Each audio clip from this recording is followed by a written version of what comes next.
ધોરણ 12 વિજ્ઞાન પ્રવાહ પછી એન્જિનિયરિંગ અને ફાર્મસીમાં પ્રવેશ મેળવવા ઈચ્છતા વિદ્યાર્થીઓ માટે શુક્રવારે ગુજકેટની પરીક્ષાનું આયોજન કરવામાં આવ્યું છે।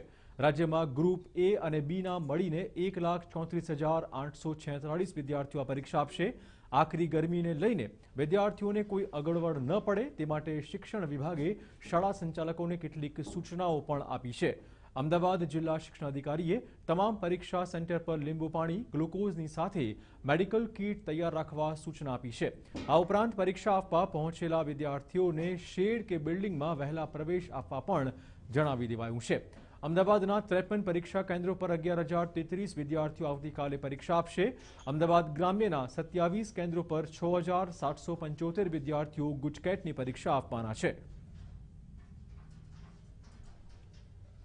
સંચાલકો જે છે એમને તાકીદ કરવામાં આવી છે કે એ લોકો ખાસ તો લીંબુ પાણીની એક વ્યવસ્થા વિશેષ રાખે, વિદ્યાર્થીઓને એના કેમ્પસમાં લઈ લે અને એને ઝાડના છાંયે બેસાડી દે, કારણ કે બાળક બહાર રોડ ઉપર ઊભો રહે અને ગરમીમાં એને હેરાન થવું પડે એવું ન થાય એ માટે ખાસ સૂચના આપી છે। ફર્સ્ટ એડ બોક્સની પણ સુવિધા રાખવાની સૂચના આપણે આપી છે।